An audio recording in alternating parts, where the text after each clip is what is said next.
तमाम सबूतों और गवाहों को मद्देनजर रखते हुए अदालत इस नतीजे पर पहुंची है कि बैंक की चोरी के जुर्म में खांसी वाले चाचा और उनके बेटे को सजाए फांसी दी जाती है।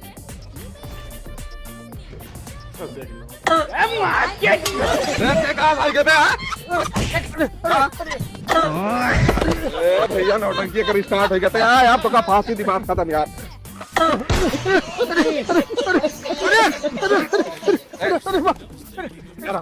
यार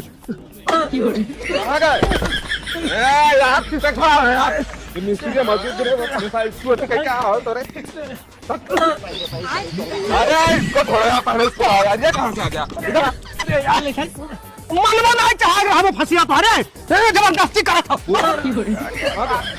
है बढ़िया हो यार। अरे यार चाचा यार जल्दी से फांसी चढ़ जा यार, तुम्हारी अंतिम वो चल रही यार।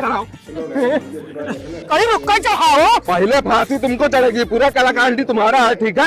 अरे निहायत आज हमारा खसिया हुआ, खसिया चढ़ो आए नहीं। लगाइए सर लगाइए। लगा अरे यार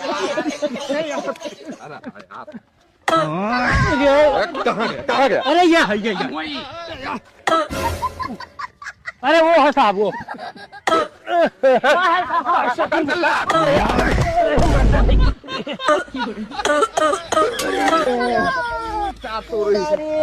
हाथ सारी बाहर